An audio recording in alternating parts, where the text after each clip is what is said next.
Hello, mindful eaters. It's Friday, woohoo! And we are here to give you an update 3 weeks after our 21-day fast. Yeah. Yeah, we have some notes. So we're looking at our notes just to make sure we cover everything. And we also have an AC going and we have some background music. So hopefully that's not going to mess up the sound. But we just are so excited that you're here. And yeah, we are actually going to share with you how we've leveled up in our eating and, in our self control. And we're going to tell you what that looks like, what the leveling up on our eating and the self control looks like in our lives. And then we also want to share 3 ways in which you can also level up for you to exercise self control. If you're here, you probably struggle with food addiction. But before we go on, I'm Brett. And I'm Glenda. And if you've always wanted to have better control with your food, with your eating, please smash that like button and subscribe so that Sorry. Go ahead. Go ahead, honey. So that we can get this video in front of other people like you, like us, Yes. who want to really make a choice with mindful eating. Yeah. And be mindful in general. Yeah.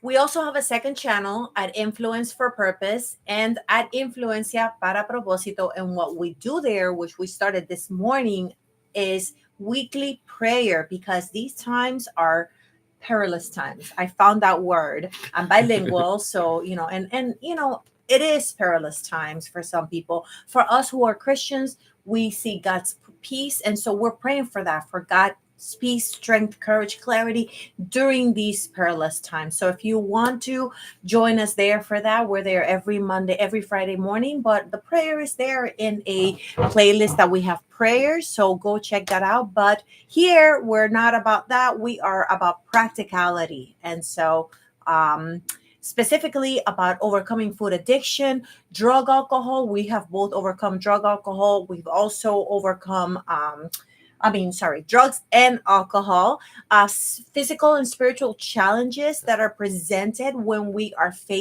trying to overcome these strongholds that want to keep us bound, and developing self-control. Yeah, we talk about developing self-control. Mm-hmm. Living a life of purpose, not just being a couch potato. Yeah, I came up with the word potatoing, just so that we're not couch potatoing. She turned into a verb. Yes, so we're not couch potatoing. Shout out to the old couch potatoing. That was us at one point. Definitely that's not me. Anymore. I can tend to do that more than Glenda. So yeah.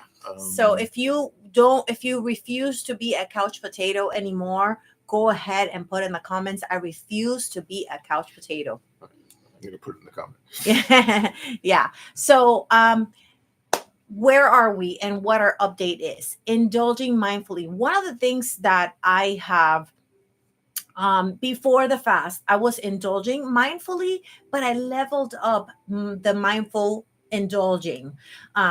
So if you don't already know us, I cut off my food at 5. Those are the boundaries that I have set after I realized what I wanted my lifestyle of eating to look like. I didn't want to go to bed full, and that's different from Brett, and he'll share with you what his eating looks like. And we encourage people to find what works for them. So for me, it's not after 5, but during the day, I would indulge in the things that I like. And sometimes I went a little bit more because I don't count calories. It was very easy for me to have a large amount. So since Glenda's talking about counting calories, she's going to pass it off to me. I'm the opposite. I eat almost all of my food after 5 o'clock. So I'm a calorie counter. And I like to go to bed feeling full. He likes the couch potato. I like the couch potato. At night, I don't like to feel like I'm hungry at night and be fighting hunger trying to go to sleep that way. I can't fall asleep that way. So I start out indulging mindfully. For me is different. With calorie counting, I typically saved a bunch of calories so I can have a big dinner and have a big dessert before bed. After our fast, I've also leveled up to the point that I don't feel like I have to force as many calories at night anymore, even if I have the leftovers. So that's how I leveled up, because you didn't let me say how I leveled up, which was that I decreased the amount of food that I was indulging. Like I am intentionally eating less. Same. So maybe yesterday was a different story, but same for the most part. No judgment zone, no judgment zone. Yeah. I realized that I didn't think that I could go a day without dessert before, or some kind of sweets, and then we went 21 days without sweets. So I was like, oh, I can definitely skip this one night or skip this one meal, and it should be no problem. So that was a huge level up for me in my mindset and in my eating habits. Yeah. Awesome. So it's a no judgment zone, and the reason why I say it's a no judgment zone is because whatever day he had yesterday, like he's going to figure out whether that is something that he wants to continue to do, or this doesn't work for me, so I'm going to change it. So why do you eat what you eat when you eat it? We'll get to that a little bit more later. Another reason we call that no judgment is we are against the mindset that comes with the word dieting. Right. I feel our experience is like the word dieting kind of sets you up for failure. It's almost like as soon as you go off of what the diet is, you're doomed. You're ashamed of yourself. You say, what's the point? And you just go off the hinges and eat like crazy. And that's happened to us with keto, with other types of diets that we've done. With mindful eating and it being a journey, if it's your lifestyle that you want and you are doing it because it works for you, and then you're going to automatically go back to it, even if you fall off a little bit. So yesterday, I think I was at the limit of my calories, and I still ate a cookie or two more past it. So I was over my calories, but that's okay, because today I'm back on my calories. And I wanted to say that he wasn't couch potatoing, because he was actually working during that time. So, but the point, the mindful eating is about you making the most of your life and what you have been given, and not letting food control you to the point that you are miserable. We were both miserable. I think I noticed the misery before Brett did. And then because I was so miserable, I was trying to get him to eat the way that I wanted to eat. And that became even worse. But when we realized that we have different needs, he likes to eat at night, I don't, we just so I no longer get upset, and he no longer comes at me about anything, or getting upset at me because I'm getting upset at him and all that. Like that's not there. I didn't notice I was miserable, like she's saying, until I realized how much weight I had gained, because all of my eating was emotional eating back then. So I was literally eating, so I wasn't paying attention to my emotions. So when she's saying she felt miserable, I was ignoring my miserableness or anything else by stuffing my face with food or getting that instant gratification of what tasted good, until I woke up one day and saw the scale and realized how much weight I had gained. Whereas for me, I had dieted I did so many diets, and I lost weight, and I found that I wasn't even feeling happy doing that, and I couldn't sustain it anymore. I was like, the last thing that I was doing was between taking Phentermine and doing the shot that everybody's using. And I was just like, I can't do this for the rest of my life. First of all, I'm not diabetic. And also I can't take a Phentermine pill that can affect, the heart in the future. And so I was just like, you know what? I want to exercise self-control. I want to learn what my hunger cues and my fullness cues are. And I want to really know my body and be intuitive in that sense. And so I started the intuitive journey like a couple of years ago, and it just continued to progress and level up each time. And this time it's just even more, to the point that now we're like, you know what? That works for me. I was so happy. Then Brett's, trigger was his weight. And now we're both kind of on a similar journey. And that's what brought us to this channel. One of the things that I noticed during this fast, and since we have loved, like, since we've been doing the mindful eating, is like, in the past I would have an emotional day and I would eat a lot to comfort myself, because food, it's releasing the dopamine in your brain and it's making you feel good. And so I wanted to cut that out, and I really didn't know how that was going to happen, but I was praying a lot for that, as well as making conscious choices. So it started with not eating at night, because usually sometimes at night it's like when you think about your whole day and how it went, and then at night you're like, oh my gosh, and then you're crying through and suffering and eating. And so I wanted to eliminate that. And then I decided, a couple of days ago, I had an emotional day. I was having it was just a very tough day. But what I did not do was turn to food. For the first time, I was able to weigh myself the next day, because I weigh myself on a regular basis. I weigh myself weekly, but then throughout the week I weigh myself just to see where I'm at. That no longer affects me. I don't recommend everybody weighing themselves. That's up to you. That's between you and the scale. But I actually lost a pound, and I said to Brad, I had an emotional day and I didn't overeat. I actually lost a pound. So that was a really awesome success. So when I first got home, you were down on yourself for not being more productive because of an emotional day.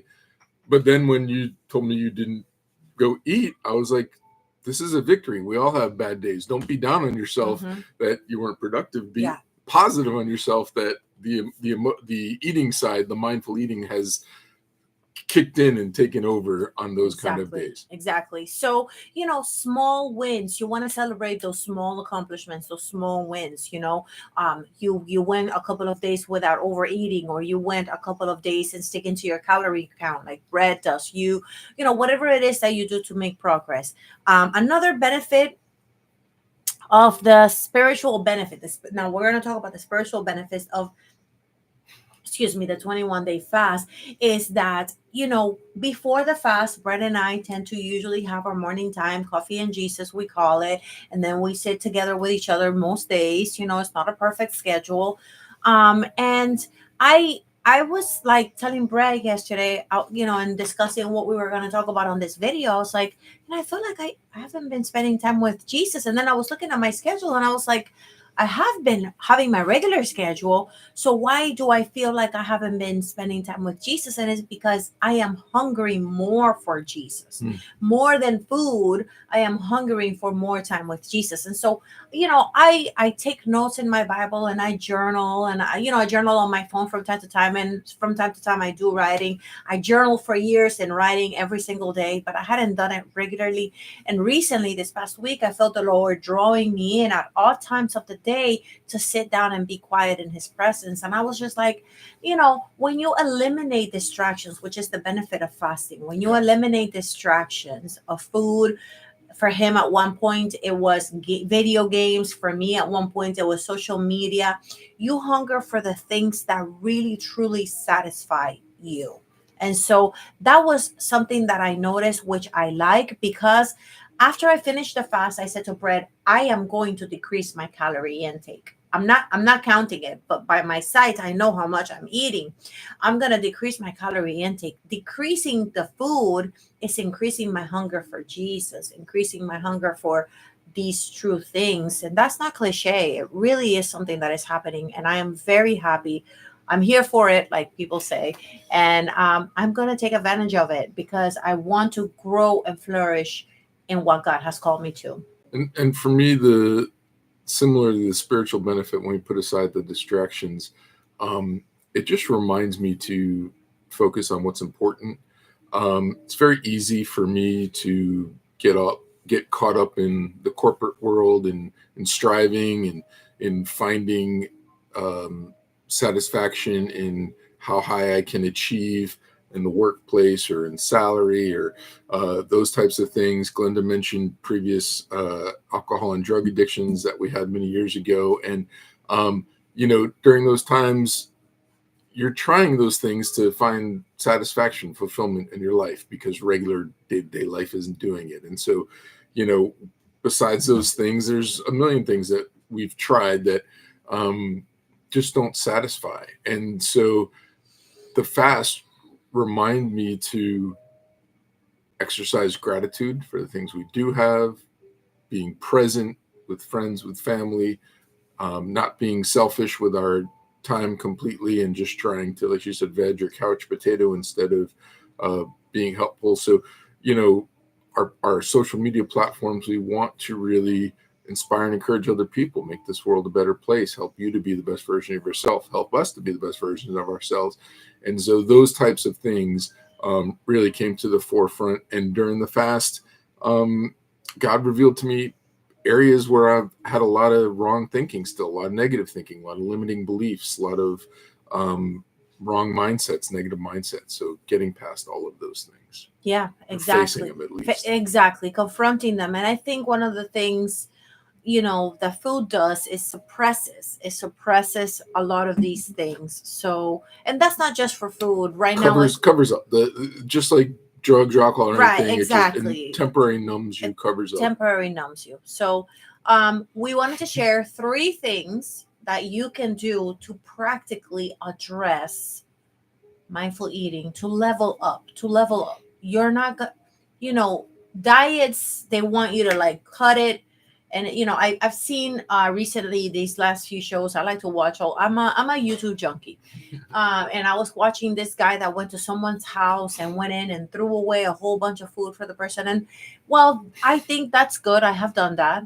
I think also it can traumatize some people, and it can actually have the reverse effect, which it's like it can turn you back to binging. Yeah. And so it's better to little by little, find what works for you little by little. Reflect on your food choices. That's number 1.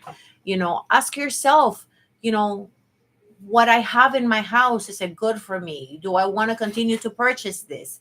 Am I truly hungry? What do I want to eat? And Brett laughs because he eats a lot of what many people might consider processed food. I wouldn't say it's so much junk food, because he does better choices, but it's extremely processed. Yeah, but I can have them in my house for over a week without binging through it. Yeah. In other words, he's a good moderator. There's a box of 6 mini Boston cream donuts from the supermarket. There's still one left that's been there for a week. There's a box of cookies that was from the bakery that's been there for over a week. So yes, I eat processed junk food, but I don't plow through it just because it's in my house. That's why I say traumatized me, throw it out. Now, reflecting on your choices isn't necessarily feeling like Brett is convicted about what he has. That's between him and him. I'm not convicted, but I want to say, unless I binge through it all. I want to say this. Reflecting helps you distinguish between physical hunger and emotional hunger and the triggers, so that you can make better decisions and not overeat. You're kind of stepping on my second point. More than it's together, more than focusing on just what you're eating. Like, that's a step that you want to take. Okay.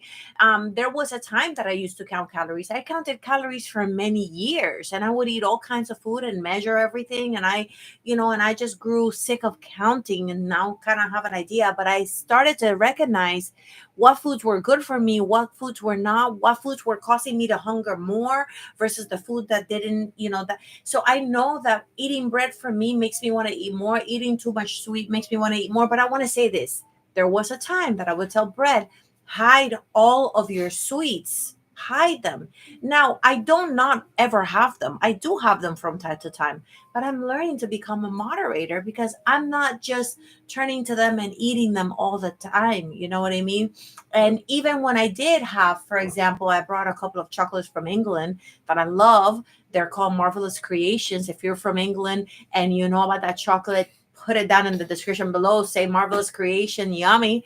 I don't like it. Who wants gummy bears inside their chocolate? I had 2 of those bars in 3 days, but it didn't affect my weight loss. It didn't affect how I felt. I had them during the day. I was very mindful about when I was having them, and they're done and out of my house. And now he has some of those things. I have had some of his cookie. I've had one of his donut, his mom's chocolate chip cake. There was a few days that I had a couple of them, but I don't have other carbs. Those were it. That and like baked potato that I have. All right. Emotional triggers. That's your number 2. Identify emotional triggers. Yeah. And there was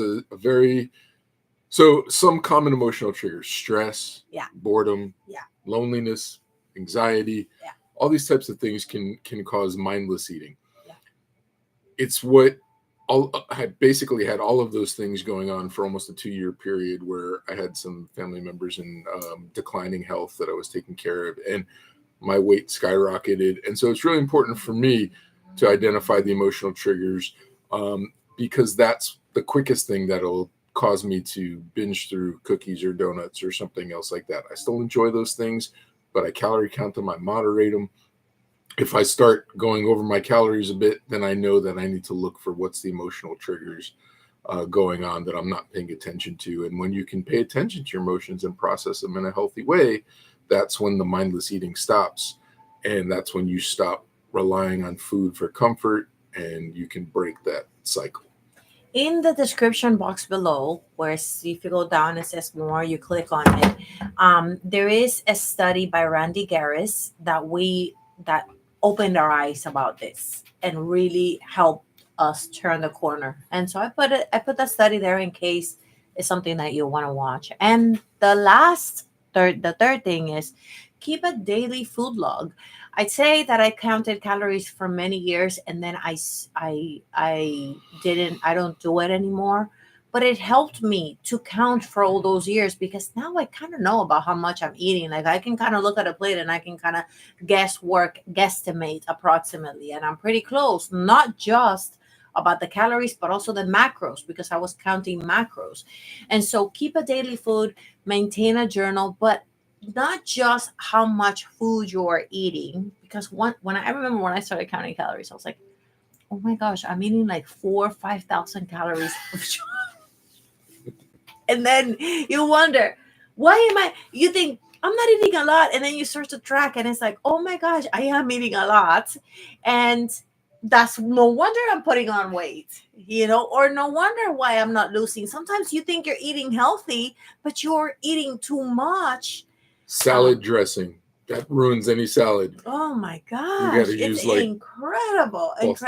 Vinegar only, usually balsamic vinegar or something. But we want to encourage you also identify patterns, trigger patterns that lead you to those overeating, those emotions, practicing, accountability by writing what you feel, how you feel when you eat it. Like some foods you like. Am I eating? Like for example, I love bread. I really like bread, but I really hate the way that I feel after bread. Bread isn't so much digestion, although some cookies and some breads maybe, but bread makes me feel depressed after I have too much bread because I feel down and heavy, and I just hate that feeling. I remember how I feel after I eat bread. So I have to be very mindful. And if I do have bread, or if I do eat carbs in any extent, I've noticed that I need to go walk it out or exercise or have enough time to digest, which is probably why I like to cut off after 5 o'clock, and so that is something that I realized. So because of that, I set a boundary to do a low carb. This is, I think, one of the reasons that we're both passionate about mindful eating is that Glenda and I are very different in our bodies. Like Glenda's gut is very sensitive to different things, and her emotions and her body health can ride up and down based on what she's eat, where my body is super tolerant and it doesn't really fluctuate much, other than if I'm a little lack of energy late in the day, I may do an energy drink, caffeine or something to boost. But other than that, like eating different foods doesn't really affect me that much. Although I did admit to her the other day on one of our previous videos that I ate late at night and I couldn't get up the next morning because I was really tired, and she was right about that. But with the log that we mentioned, again, like Linda's saying, it's not just about logging calories and all of that. It's keeping track of what's right for you. What's right for me is different than what's right for Glenda, and what's right for either of us is different than you. You need to find out what foods help your mood, help your body feel right.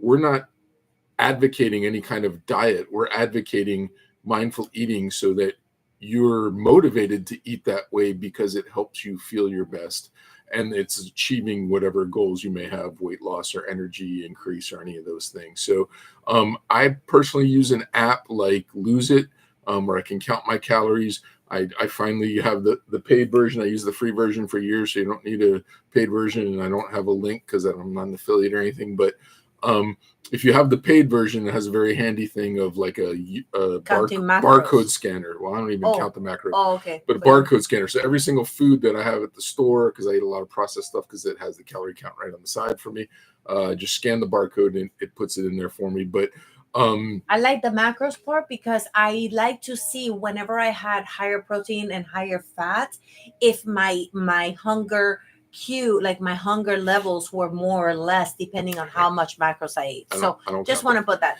for the people who may want to. You don't, but maybe some people that may benefit. Because I used to be scared of eating fats, like animal fat or butter and things like that. The huge part for me too that I love about the app is I have it connected to my Apple Watch, which so anytime I work out that I've recorded on my watch, it automatically updates my Lose It with extra calories to eat, because that's my big thing. I'm 6'2", 215. I get 1,800-ish calorie budget a day. So oftentimes I want to go over that. And so I plan by going to the gym, and if I burn sometimes it's close to 1,000 calories, at least I'm burning like 300 to 500 calories, then I get to eat more that day and my weight doesn't go up. So that's one of the reasons I like the apps. I like the calorie counting. I don't have to feel guilty. I can eat pizza or ice cream or other things that I potentially want on certain days mindfully. Yeah, and you can use that along with the with our journal, and so you can record the emotional aspect. Our journal is 71 days because 71 pages. It's actually 75, but 71 blank pages for you to fill out, and with prompting questions. And it's 71 because 66 is actually the amount of days that you need to create a habit. But also the journal has prompting question. And I wanted to make an even 75 numbers. So you have 71 days. You have a few extra days there to create a new habit lifestyle, for a healthier you. Yeah. So also, we want to be there to support you on this journey. We really understand the benefits of accountability, of walking alongside. So we have a private Facebook group. We would love for you to reach out to join. Yeah. Please, comment or message us.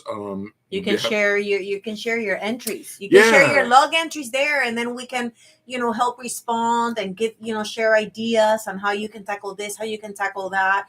Share successes so we can share successes. Share failures so we can help support you and encourage you to get back up. Yeah, we're not professionals, but we have gone through recovery for us from drug and alcohol as well as mental health breakdowns, and so we just have a little bit of experience and wisdom. Yeah, exactly. And we do offer one-on-ones if you are interested in that. But I just want to say, the information for the journal is going to be below. And we really, really, really, really, really, really, really, really want you to prosper, you and me, be in good health, even as our soul prospers. We want to prosper in every area, not just physically, not just spiritually, but in every area. And so, check out the information below. And just for a recap, how you can level up your self-control and eating so that you can have a better relationship with food is reflect on your food choices, identify emotional triggers, keep a food log, how much food you eat, but also how you feel when you eat it and the day after. Yeah. In case you want to cut off. So and because we want your soul to prosper even as your health prospers, we're going to end with a prayer. And do you want to pray or you want me to pray? Sure, I can pray first. God, we thank you for anyone who is watching either live or later, that they, like all of us, are your marvelous, wonderful creation. They are your child, created with plans and purpose, and we are all striving to be our best version of ourselves. We just ask you for help for that. Give us wisdom, give us energy, give us willpower and strength to make good choices that help us, that are encouraging to us, and that we can all be a community that helps lift each other up. There's so much negativity out there. We just want to be part of the positivity, part of the light in this world, that helps bring positive change for people in their lives and their situations and their circumstances. We're praying for all of those who are struggling with any kind of addiction, whether it's food addiction or drug addiction or anything else, that, either through fasting or through seeking you, God, that they can help break those addictions and be freed from what's holding them back. And we just thank you for this opportunity to share our hearts, all of us together. We thank you for the internet and the ability for those far away to connect and be close and a community just of like-minded people to encourage each other.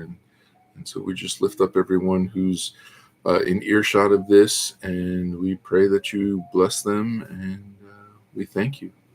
Yes, in Jesus' name. Amen. Amen. And we still don't have a like how to go out, but I just had a thought while you were praying. Oh, yeah. It's like awkward to end.